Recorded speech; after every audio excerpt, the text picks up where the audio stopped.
Hello, my dear students. Welcome to your YouTube channel Grow with Aruna Gupta ma'am.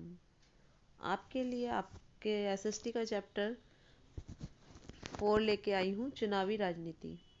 ये class 9th का chapter है और इसमें आप चुनाव के बारे में देखेंगे कि चुनावों को लेकर क्या क्या राजनीति होती है। और इसके कुछ नोट्स मैं लेके आई हूँ आपके लिए, ताकि आप अपने एग्ज़ाम की बहुत अच्छी से तैयारी कर पाओ। और इस नोट्स को आप वीडियो को पॉज करके ज़रूर देखिएगा, लिख लीजिएगा, नोट डाउन कीजिएगा अपनी नोटबुक में और याद कर करके इसकी प्रैक्टिस कीजिएगा लिखने की, क्योंकि आपको इस वाले चैप्टर के पूरे नोट्स हैं। और उम्मीद करती हूँ कि शायद आपके एग्ज़ाम में बिल्कुल 100% इसी में से ही क्वेश्चन आ जाएंगे। तो आप ध्यान से इसको देखिएगा और सुनिएगा और समझिएगा, साथ में नोट डाउन भी कीजिएगा। वीडियो शुरू करने से पहले आप वीडियो को लाइक शेयर सब्सक्राइब जरूर कर दीजिएगा, ताकि आपके जैसी हेल्प हो रही है ऐसी और बच्चों की भी हेल्प हो सके। शुरू करते हैं नोट्स को, टाइम वेस्ट नहीं करते। तो इसमें मैं आपके क्वेश्चन फॉर्म में नोट्स मैंने आपके तैयार किए हैं। तो पहला क्वेश्चन है आपका, हमें चुनाव की ज़रूरत क्यों पड़ती है, यानी इलेक्शंस हमारे लिए क्यों नेसेसरी हैं, क्यों नीड है हमें इलेक्शंस की। आंसर में अगर आप देखें तो हमें चुनाव की ज़रूरत इसीलिए होती है क्योंकि चुनाव के द्वारा हम अपने शासकों को खुद चुन सकते हैं। यानी अगर इलेक्शन होंगे तो हम अपने लिए अपने प्रतिनिधि को, अपने नेता को खुद चुन सकते हैं। इसीलिए ज़्यादातर लोकतांत्रिक शासन व्यवस्थाओं में लोग अपने प्रतिनिधियों के माध्यम से ही शासन करते हैं। जितने भी लोकतांत्रिक शासन यानी कि देश हैं जो लोकतंत्र को अपनाते हैं, तो वो क्या करते हैं, वो वहाँ के जो नागरिक हैं, लोग हैं, वो अपने लिए अपने नेता का चुनाव खुद करते हैं। और कैसे करते हैं, किसके जरिए करते हैं, इलेक्शंस के जरिए। चुनाव क्या है, यानी इलेक्शन जो आप वोटिंग्स करते हैं, वोट देकर आते हैं, ये किस लिए देकर आते हैं, ये है क्या। आंसर में देखो, जिससे लोग एक नियमित अंतराल पर यानी टाइम टू टाइम पर अपने प्रतिनिधियों को चुन सके, तथा यदि इच्छा हो तो उन्हें बदल भी सके। इसी व्यवस्था का नाम है चुनाव, जहाँ पर लोग अपने प्रतिनिधियों का चुनाव करते हैं। और यदि प्रतिनिधि उनकी आशाओं को पूर्ण नहीं कर रहा है, उनकी ज़रूरतों को पूर्ण नहीं कर पा रहा है, या फिर वो इलीगल कोई वर्क कर रहा है या कुछ भी, तो ऐसी स्थिति में लोग अपने शासकों को बदल भी सकें। इसी व्यवस्था को क्या कहते हैं, इसी सिस्टम को कहते हैं चुनाव, इलेक्शन। चुनाव में मतदाता किस प्रकार से चुनाव करते हैं, तो आप सबको पता है कि चुनाव में मतदाता किस प्रकार से चुनाव करते हैं, क्योंकि ये तो आपका सेल्फ एक्सपीरियंस होगा या फिर आपके माता पिता को आप देखते होंगे चुनाव डाल में वोटिंग करते हुए। चुनाव में मतदाता कई प्रकार से चुनाव करते हैं, जैसे कि वे सरकार बनाने और बड़े फैसले करने वाले जो हमारे प्रतिनिधि हैं उनको उनका चुनाव करते हैं। वे अपने लिए कानून बनाने वाले का चुनाव करते हैं, जो कानून बनाए जाते हैं। और कौन बनाता है लॉज, तो उनका चुनाव कौन करते हैं, लोग करते हैं, यानी जनता करती है। वे सरकार तथा उसके द्वारा बनाने वाले कानूनों का दिशा निर्देश करने वाली पार्टी का चुनाव कर सकते हैं। यानी कि जो लोग हैं वो एक तो कानून बनाने वाले, या फिर कानूनों को दिशा निर्देश निर्देश देने वाले। ये निर्देश नहीं है, निर्देश। आप इसको ई की मात्रा नहीं है, ये एक ही मात्रा है, तो इस सही कर लीजिएगा। करने वाली पार्टी का चुनाव कर सकते हैं। 4 में है, लोकतंत्र चुनाव की न्यूनतम शर्तें क्या क्या हैं। जो हमारे लोकतंत्र में चुनाव होते हैं तो इसकी कंडीशंस क्या क्या हैं। लोकतंत्र यानी डेमोक्रेसी चुनाव की न्यूनतम शर्तें निम्नलिखित हैं। तो पहली है, हर किसी को चुनाव करने की सुविधा हो, यानी हर किसी को मताधिकार, अपने वोट देने का राइट हो। हर किसी को मताधिकार का जो है मत का मोल जो है, यानी जो वोट हो रही है वो वोट समान मोल की हो। यानी कि कोई अमीर गरीब चाहे वो कुछ भी हो, और भारत का नागरिक हो, 18 साल से ऊपर हो, तो हर वोट का एक मोल होगा, यानी कि एक व्यक्ति की एक ही वोट मानी जाएगी। दूसरा, चुनाव में कुछ विकल्प उपलब्ध हों, जैसे पार्टियों और उम्मीदवारों को चुनाव में उतारने की पूरी आज़ादी हो, और वे मतदाताओं के लिए विकल्प पेश कर सके। जो पार्टी हमारे लिए उम्मीदवार बन के आ रही है वो पार्टी जो है उसका विकल्प कैसे चूज करेंगे। जो हम वोटर्स हैं यानी मतदाता हैं, हम कैसे चूज करेंगे कि हमें किसको चुनना है। अगर कई सारी पार्टियां होंगी और जितने भी उम्मीदवार होंगे जो इलेक्शंस में खड़े हुए हैं, तो वो क्या करेंगे, उनको ना चुनाव में उतरने की पूरी आज़ादी हो और जनता को ये बताएं कि हम आपके लिए क्या करेंगे इस बार यानी कि उनका जो पार्टी का जो टाइम पीरियड रहेगा काम करने का 5 साल के लिए, वो बताएंगे क्या क्या करना है हमें जनता के लिए। तीसरा, चुनाव का अक्सर नियमित अंतराल पर उपलब्ध होता रहे। यानी चुनाव जो है नियमित अंतराल पर जैसे 5 साल बाद हर उसके चुनाव जो होते हैं, तो ये होते रहने चाहिए। नए चुनाव कुछ वर्षों में जरूर कराए जाने चाहिए और कुछ नए चुनाव हैं जो जरूर जरूर होने चाहिए हर वर्ष। चौथा है यानी फोर्थ नंबर का, लोग जिसे चाहें वास्तव में चुनाव उसी का होना चाहिए। यानी लोग जिसको पसंद करते हैं, जो जनता के लिए कार्य करता है, वास्तव में जो चुनाव हो रहा है, जो इलेक्शन है, केवल उसी व्यक्ति का होना चाहिए। पांचवा, चुनाव निष्पक्ष और स्वतंत्र ढंग से कराए जाने चाहिए। यानी जो हम पांचवा है नंबर का, लोकतंत्र में न्यूनतम जो शर्तें हैं उसमें, तो उसमें यह है कि चुनाव जो है वो निष्पक्ष होने चाहिए और स्वतंत्र ढंग से किए जाने चाहिए, तो जिससे लोग सचमुच अपनी अपनी इच्छा से अपने उम्मीदवार का चुनाव कर सकें। नंबर 5 क्वेश्चन है, ये देखो, लोकसभा और विधानसभा के चुनाव कितने वर्ष बाद होते हैं। तो ये मोस्ट इम्पोर्टेंट क्वेश्चन है, ये अक्सर आता है क्वेश्चन 5 साल बाद। ये ऑब्जेक्टिव में भी आ सकता है, वन लाइनर में भी आ सकता है और मैचिंग में भी। आम चुनाव किसे कहते हैं? आम यानी कि जो कॉमन इलेक्शंस होते हैं, वो क्या होते हैं? सभी चुनाव क्षेत्रों में एक ही दिन या एक छोटे अंतराल में अलग अलग दिन चुनाव होते हैं, इसे आम चुनाव कहते हैं। यानी कि पूरे जो अगर लोकसभा के होने हैं या विधानसभा के जो भी इलेक्शन होने हैं, वो एक ही दिन टाइम रखा जाएगा और 2 या 3 दिन का उसमें निर्वाचन क्षेत्रों के अकॉर्डिंग अगर ज़्यादा है तो 2 दिन 3 दिन, नहीं तो एक दिन में ही सारा जो चुनाव एक साथ करा लिया जाए, उसे कहते हैं आम चुनाव। नेक्स्ट है, उपचुनाव किसे कहते हैं? उपचुनाव का अर्थ है कई बार केवल एक क्षेत्र में चुनाव, जो किसी सदस्य की मृत्यु हो जाती है या फिर इस्तीफे से खाली हुआ जो कोई पद है, उसे भरने के लिए जब चुनाव कराए जाते हैं, तो वो कहलाता है उपचुनाव। क्या होता है ना कि चुनाव मतलब आपने अपने प्रतिनिधि को चुन लिया 5 साल के लिए, लेकिन इन बिटवीन या तो वो प्रतिनिधि जो आपने मतलब चुनाव में जिसने भाग लिया था और आपने मतदान दे करके उसको जिताया है, तो उसकी मृत्यु हो जाए या तो बीच में ही, या फिर वो इस्तीफा दे दे यानी रेजिग्नेशन अपना दे दे, तो उसका पद वैकेंट हो जाएगा। तो अब पूरे देश में या पूरे राज्य में चुनाव ना करा के केवल उसी पद के लिए चुनाव कराया जाता है बीच में, 5 साल की अवधि के बीच में, तो उसको कहते हैं उपचुनाव।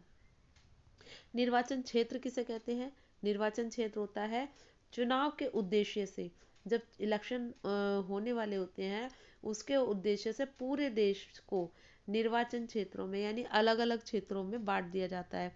छोटे छोटे एरियाज का जो है ग्रुप बना दिया गया होता है, जिसको हम कहते हैं निर्वाचन क्षेत्र। लोकसभा चुनाव के लिए भारत को कितने निर्वाचन क्षेत्रों में बांटा गया है? तो लोकसभा चुनाव के लिए आपको जो लोकसभा है हमारी, उसको 543 निर्वाचन क्षेत्रों में बांटा गया है। जो सीटें होती हैं इसी को हम निर्वाचन क्षेत्र कहते हैं। आप सबको पता है कि लोकसभा की कितनी सीटें हैं? 543 सीटें हैं। पहले कितनी थी? 545, और 550 सीटें मैक्सिमम, और ये 545 मिनिमम। जिनमें से जो 2 सीटें थी, ये किसकी थी? ये एंग्लो इंडियंस की थी। लेकिन कुछ वर्षों में ये जो सीट है 2 एंग्लो इंडियंस की, वो हटा दी गई है, तो अब बची हैं हमारी 543। लोकसभा की जो सीटें हैं वो 543 3 है। तो ये मैंने आपको समझा दिया ये पूरा, अब ध्यान रखिएगा इसका। संसद सदस्य किसे कहते हैं? तो संसद सदस्य कहते हैं जो संसद के सदस्य होते हैं। प्रत्येक क्षेत्र से चुने हुए जो प्रतिनिधि हैं, जो संसद के लिए चुने जाते हैं या सांसद कहलाते हैं, जिन्हें हम सांसद के नाम से भी जानते हैं, एमपी, मेंबर ऑफ पार्लियामेंट। तो यही होते हैं संसद के सदस्य। लोकतांत्रिक चुनाव की एक महत्वपूर्ण विशेषता आपको बतानी है। तो लोकतंत्र के चुनाव की जो सबसे एक महत्वपूर्ण विशेषता यही होती है कि हर वोट का मूल्य बराबर होता है, चाहे वो अमीर हो, गरीब हो, राष्ट्रपति हो, प्रधानमंत्री हो, चाहे वो ठेले चलाने वाला हो, चाहे रिक्शा चलाने वाला हो, चाहे मजदूर हो, कोई भी हो, एक व्यक्ति एक मोल वोट और एक ही मोल। विधायक किसे कहते हैं? विधानसभा की सीटों से निर्वाचित प्रतिनिधियों को विधायक कहते हैं। जो विधानसभा की सीटें हैं, एक राज्य की जो विधानसभा है, वो जब वहाँ पर इलेक्शन होता है तो उसके सीटों पर निर्वाचित जो प्रतिनिधि हैं, उनको ही हम क्या कहते हैं? विधायक कहते हैं। निर्वाचन क्षेत्रों, यहाँ पे एक ही मात्रा लगाइएगा, निर्वाचन क्षेत्रों को सीट क्यों कहा जाता है? क्यों कहा जाता है? क्योंकि हर क्षेत्र संसद या विधानसभा, ये देखो ये दोनों वर्ड मिले हुए हैं आपको, संसद या विधानसभा की एक सीट का प्रतिनिधित्व करता है। लोकसभा की अनुसूचित जातियों और अनुसूचित जनजातियों के लिए कितनी सीटें आरक्षित की गई हैं? यानी उनको रिजर्व किया गया, आरक्षित की गई हैं। लोकसभा की अनुसूचित जातियों के लिए 79 और अनुसूचित जनजातियों के लिए 41 सीटें जो हैं वो आरक्षित हैं। इसको आप ये कह सकते हैं कि जो मेरे 43 मेंबर्स थे लोकसभा के, उनमें से 79% तो हम देते हैं एससी को, शेड्यूल्ड कास्ट को, और 41 देते हैं हम जनजातियों के लिए। कितनी है? 41 सीटें आरक्षित की गई हैं, यानी रिजर्व की गई हैं।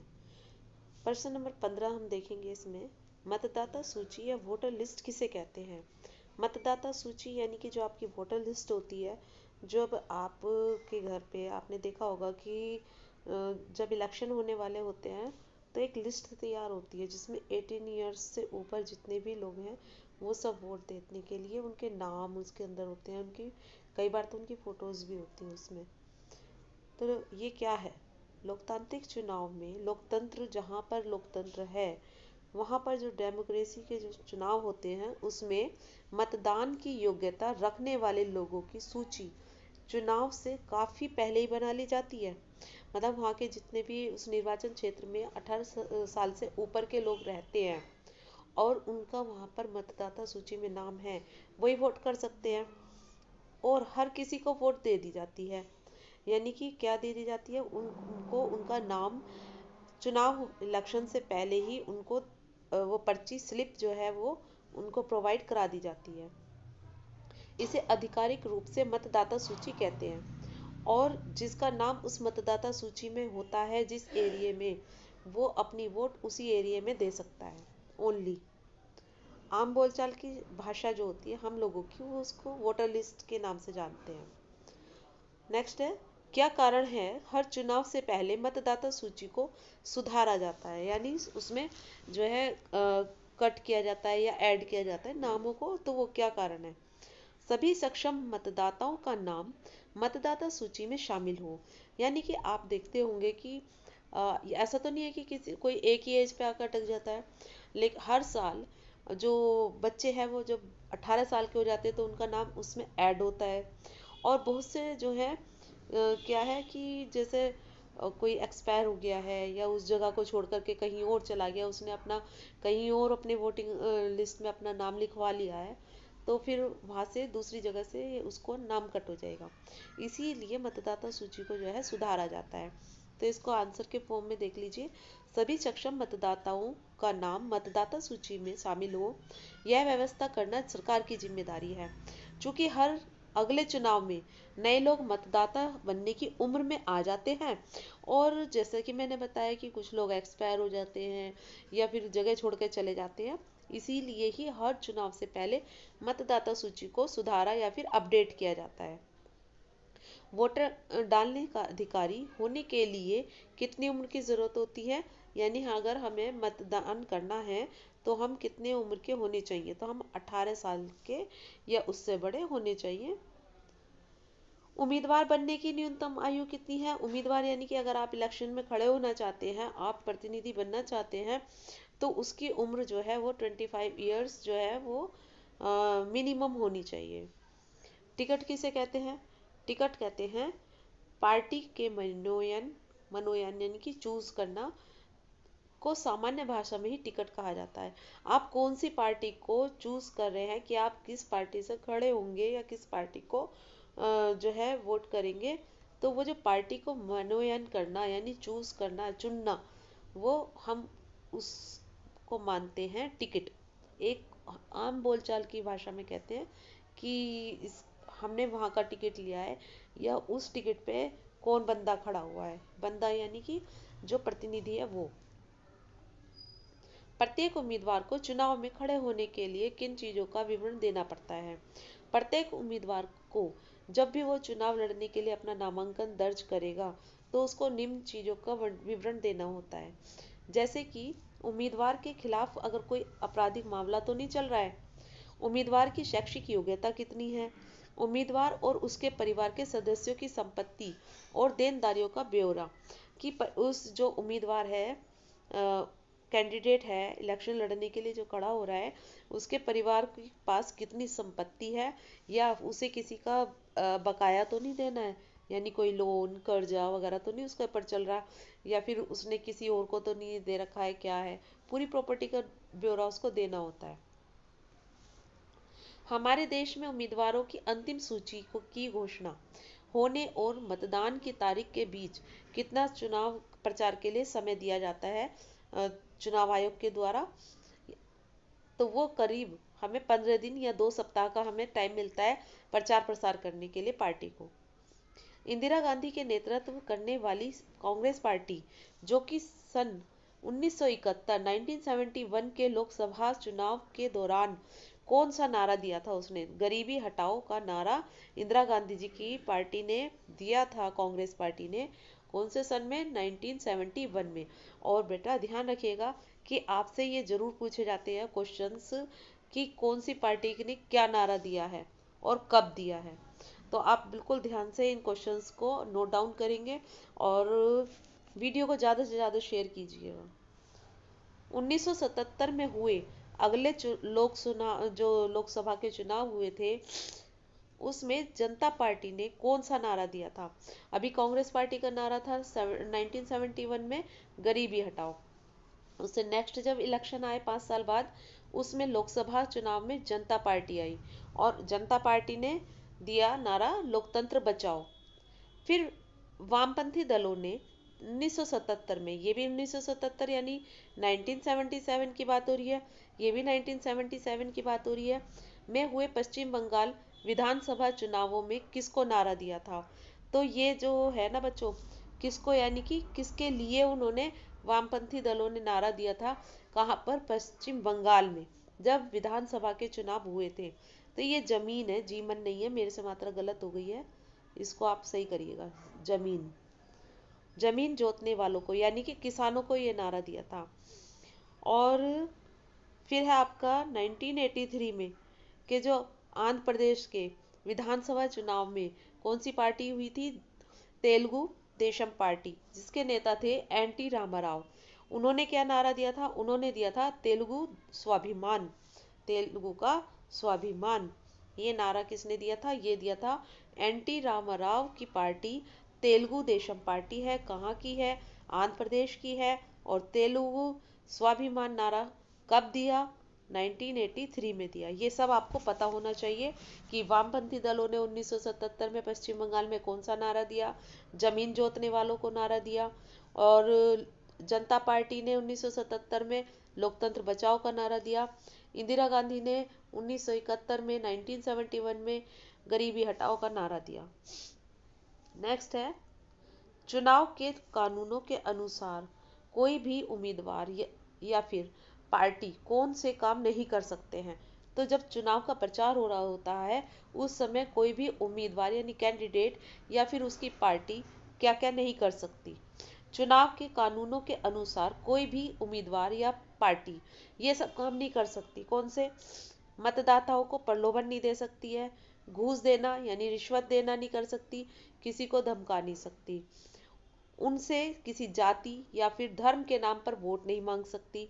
चुनाव अभियान में सरकारी साधनों का उपयोग नहीं, मतलब जो सरकारी गाड़ी हो गई या सरकारी माइक हो गया, सरकारी जगह हो गई, उसका उसको साधनों का वो प्रयोग नहीं करेगी। लोकसभा चुनाव में एक निर्वाचन क्षेत्र में 25 लाख या फिर विधानसभा चुनाव में 10 लाख रुपए से ज्यादा वो अपनी पार्टी के प्रचार प्रसार में खर्च नहीं करेगी। ये चुनाव में खड़े होने वाले उम्मीदवार या उसकी पार्टी वो जो है वो काम करना निषेध है उसके लिए। हमारे देश के सभी आदर्श आचार संहिता के अनुसार पार्टी को किन चीजों को करने की मनाही है? तो कौन कौन सी चीजें जो आचार संहिता के अनुसार पार्टी नहीं करेगी? इन सभी चीजों की मनाही है। कौन कौन सी? सरकारी वाहन, विमान, अधिकारियों का चुनाव में उपयोग करना या फिर चुनाव प्रचार के समय किसी भी धर्म स्थल का प्रयोग करना। चुनाव की अधिघोषणा के जब भी चुनाव की घोषणा हो जाती है कि इस समय चुनाव होंगे के बाद मंत्री किसी भी बड़ी योजना या शिलान्यास, बड़े नीतिगत फैसले या फिर लोगों की सुविधाएं देने वाले वादे नहीं कर सकते हैं। अर्थात नई कोई योजना नहीं ला सकते हैं। किसी चीज का आप इनोग्रेशन करना चाहे किसी बड़ी योजना का नहीं कर सकते, और ना ही आप किसी भी सुविधाओं को देने वाले वादे आप जनता से कर सकते हो। मुख्य चुनाव आयुक्त की नियुक्ति कौन करता है? तो मुख्य चुनाव आयुक्त की नियुक्ति भारत के राष्ट्रपति करते हैं। चुनाव संरचना का वर्णन करना है। तो चुनाव संरचना यानी कि किस तरीके से मतदाताओं से वोट लेना है, क्या आम चुनाव में कर सकते हैं, क्या नहीं कर सकते, इसके बारे में जानिए। चुनाव का अंतिम चरण है मतदाताओं द्वारा वोट लेना। यानी कि पहले क्या है, पहले कैंडिडेट का पार्टी चुनना, फिर पार्टी के बाद में वो अपना जो है नॉमिनेशन दायर करना, फिर रजिस्टर कराना, उसके अंदर अपना रजिस्ट्रेशन फॉर्म भरना जिसमें संपत्ति का ब्यौरा, परिवार की सब कुछ देना होता है, पूरा एजुकेशन वगैरह का। फिर उसके बाद में आपको चुनाव प्रसार के लिए टाइम मिलेगा। टाइम मिलने के बाद में 15 दिन का फिर आप जो अंतिम चरण आएगा उसमें आप जो है मतदाताओं से वोट लेंगे। तो वोट लेने के लिए अब क्या है, इस दिन को आम सब जो भाषा में हम कॉमन लैंग्वेज में क्या बोलते हैं, जब एंड समय आ जाता है, जिस समय अब फाइनल वोटिंग होनी है, उसको हम बोलते हैं आम भाषा में चुनाव। मतदाता सूची में शामिल नाम वाला हर व्यक्ति अपने इलाके में शामिल मतदान केंद्र पर जाता है। यह केंद्र अस्थायी तौर पर स्थानीय स्कूल, सरकारी इमारत में बना होता है। आप भी देखते होंगे, आप जब चुनाव होते हैं, इलेक्शन होते हैं, वोट देने आते हैं लोग बाग, तो आपके स्कूलों में भी चुनाव जो इलेक्शन सेंटर बनाया गया होता है। जब मतदाता मतदान केंद्र पर जाता है तो चुनाव अधिकारी उसे पहचान कर यानी उसकी वोटर लिस्ट से उसका नाम पहचानने के बाद में उसकी उंगली पर एक काला निशान लगा देते हैं और उसे वोट डालने की अनुमति प्रदान कर देते हैं। मतदान के लिए क्या है, इलेक्ट्रॉनिक वोटिंग मशीन का प्रयोग किया जाता है। उससे पहले जो था वो पर्चे पर मोहर लगा के किया जाता था। मशीन के ऊपर विभिन्न उम्मीदवारों के नाम और चुनाव चिन्ह बने होते हैं। निर्दलीय उम्मीदवारों को भी चुनाव अधिकारी अलग से एक चुनाव चिन्ह देते हैं। मतदाता को जिस भी उम्मीदवार को वोट अपना डालना होता है उसके चुनाव चिन्ह के आगे वो उस बटन को दबा देते हैं और एक बार ही बटन दबाना होता है सिर्फ। और क्या है, मतदान पूर्ण हो जाने के बाद सभी वोटिंग मशीन जो है वो सील पैक हो जाती हैं और सुरक्षित जगह पर उनको पहुंचा दिया जाता है। चुनाव के दिन अधिकांश खबर में किस प्रकार की गड़बड़ियों की सूचना जो है वो ध्यान रखी जाती है कि कोई गड़बड़ी ना हो, तो ऐसी कौन सी सूचना होती है? चुनाव के दिन अधिकांश खबरों में निम्न प्रकार की गड़बड़ियों की सूचना होती है, जैसे कि मतदाता सूची में फर्जी नाम डालने का, असली नाम को गायब कर देना, उम्मीदवारों की बड़ी पार्टियों द्वारा बड़े पैमाने पर धन खर्च करने की बात होती है। यानी जो अमीर उम्मीदवार होते हैं, जो रिच कैंडिडेट्स अगर पार्टी में के द्वारा खड़े होते हैं, तो वो क्या है कि द्वारा ये है ना, बंदे नहीं है बच्चों, बड़े है ये, बड़े पैमाने पर धन खर्च करने की जो है वो कोशिश करते हैं।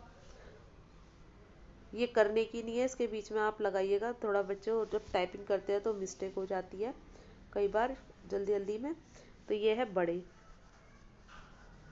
इसको आप बंदे हटा लीजिएगा, जब आप कॉपी में नोट डाउन करेंगे तो बड़े लिखिएगा। और धन करने की नहीं है, धन के बीच में है खर्च करना, खर्च करने की जो है उनकी प्रवृत्ति होती है। तो ये दोनों आप नोट डाउन जरूर कीजिएगा, ये मिसप्रिंट मत लिखिएगा, ये गलत है। शासक दल द्वारा सरकारी सुविधाओं और अधिकारियों के दुरुपयोग की प्रॉब्लम हो सकती है। मतदान के दिन चुनावी धांधली, मतदाताओं को डराना, फर्जी मतदान करना, ये सब गड़बड़ियों की सूचना हम लोगों को मिल जाती है। हम लोगों को यानी कि जो विपक्षी दल वाले भी ये इल्ज़ाम लगा लेते हैं। अब क्या है, आपने 2-3 जगह देख लिया कि थोड़ा मिसप्रिंट हुआ है। एक तो जीवन नहीं था, जमीन था। यहाँ पर आप धन खर्च करना लिखेंगे और बंदे नहीं लिखेंगे, यहाँ पर बड़े लिखेंगे। ठीक है, अब ये 3 मिस्टेक हो चुकी हैं इसके अंदर टाइपिंग में, आप इसको सुधार के अपनी कॉपी में लिखिएगा। अगला है, भारत के चुनाव आयोग के अधिकार कौन कौन से हैं। भारत के चुनाव आयोग के अधिकार निम्नलिखित हैं। जैसे चुनाव आयोग की अधिसूचना जारी करने से लेकर चुनावी नतीजों की तक की जो घोषणा की जाती है, वो पूरी चुनाव प्रक्रिया के संचालन के प्रत्येक पहलू पर निर्णय लेता है। कौन? चुनाव आयोग। यह आदर्श चुनाव संहिता लागू करता है और इसका उल्लंघन करने वाली पार्टियों और उम्मीदवारों को सजा भी देता है। चुनाव आयोग चुनाव के दौरान सरकार को दिशा निर्देश मानने का आदेश दे सकता है। इसमें सरकार द्वारा चुनाव जीतने के लिए चुनाव में सरकारी मशीनरी का दुरुपयोग रोकना, सरकारी मशीनरी यानी कि जो सरकार के द्वारा जो है जो सहूलियत मिलती है उनको रोकना, अधिकारियों का तबादला करना भी शामिल होता है। ये सब किसका काम है? ये सब चुनाव आयोग का काम है। चुनावी ड्यूटी पर तैनात अधिकारियों सरकार के नियंत्रण में न रहकर चुनाव आयोग के अधीन काम करता है। यानी कि जब जिस दिन चुनाव होता है उस दिन जितने भी सरकारी कर्मचारी ड्यूटी पर होते हैं वो सब सरकार के नियंत्रण में नहीं होते, वो सब चुनाव आयोग के नियंत्रण में काम करते हैं। चुनाव में लोगों की भागीदारी का वर्णन करना है। तो चुनाव में लोगों की भागीदारी का वर्णन कैसे करेंगे? चुनाव में लोगों की भागीदारी का पैमाना मुख्यतः मतदान करने वाले लोगों के आंकड़ों को बनाया जाता है। कैसे? मतदान की योग्यता रखने वाले कितने प्रतिशत लोगों ने वास्तव में मतदान किया है, यह हिसाब लगाना मुश्किल नहीं है। पिछले 50 वर्षों में यूरोप और उत्तरी अमेरिका के लोकतांत्रिक देशों में मतदान का प्रतिशत जो है वो काफी गिरा है। भारत में यह या तो स्थिर रहा या फिर ऊपर गया है। यानी कि चुनाव में कितने लोग भागीदारी ले रहे हैं, अगर देखा जाए 50 वर्षों का अगर आंकड़ा उठाकर देखा जाए, यूरोप और उत्तरी अमेरिका के जितने भी डेमोक्रेटिक कंट्रीज हैं उसके अंदर चुनाव देने वालों का जो प्रतिशत है वो तो गिरा है, लेकिन भारत के अंदर गिरा नहीं है, या तो स्थिर है या फिर ऊपर है। ठीक है, नेक्स्ट है, और इसमें नेक्स्ट देखेंगे नंबर 2 पॉइंट को, भारत में अमीर, फिर ये बंदे नहीं है, फिर ये बड़े हैं। बड़े लोगों की अपेक्षा गरीब, निरक्षर, कमजोर लोग ज्यादा संख्या में वोटिंग करते हैं। भारत में आम लोग चुनाव को बहुत ज्यादा महत्व देते हैं। उन्हें लगता है कि चुनाव के जरिए ही वे राजनीतिक दलों पर अपने अनुकूल नीति और कार्यक्रमों के लिए दबाव डाल सकते हैं। उन्हें लगता है कि देश के शासन संचालन के तरीके निर्धारित करने में उनके वोट को महत्वता मिलती है। चुनाव में ज्यादा मतदाताओं ने किसी न किसी प्रकार की भागीदारी जरूर की है। आधे से ज्यादा लोगों ने स्वयं को किसी न किसी दल के नजदीक ही बताया है। यानी कि चुनाव में ज्यादा से ज्यादा जितने भी वोटर्स हैं, मतदाता हैं, किसी ना किसी प्रकार से भागीदारी जरूर करते हैं, और आधे से ज़्यादा तो अपने आप को पार्टी का, जो भी पार्टी खड़ी होती है किसी भी दल के नज़दीक ही बताते हैं अपने आप को। नेक्स्ट है आपका, अभी आपका नेक्स्ट नहीं है ये, अब आपके मेरे नोट्स पूरे हो चुके हैं। तो अब आप इस वीडियो को जल्दी से जल्दी लाइक शेयर सब्सक्राइब कीजिए और शेयर ज़रूर कीजिएगा। मिलते हैं आपसे नए कंटेंट के साथ में, दूसरे चैप्टर का नोट्स लेके आते हैं, और ध्यान से इसको पढ़ लीजिएगा। मैं आपको विश्वास दिलाती हूँ आप ढंग से इसको पढ़ लेंगे, याद कर लेंगे, कॉपी में नोट डाउन कर लेंगे, वीडियो को पोस्ट करके कर सकते हैं, और आपको एग्ज़ाम के अंदर इसी में से ही क्वेश्चन देखने को मिल जाएंगे। और मुझे कुछ ज़्यादा इम्पोर्टेंट लगेगा तो मैं बीच में वीडियो डाल दूँगी आपके लिए तैयार करके। ठीक है, मिलते हैं नेक्स्ट चैप्टर में, तब तक के लिए स्वस्थ रहिए, मस्त रहिए। अपनी अरुणा मैम के साथ में grow with Aruna Gupta ma'am.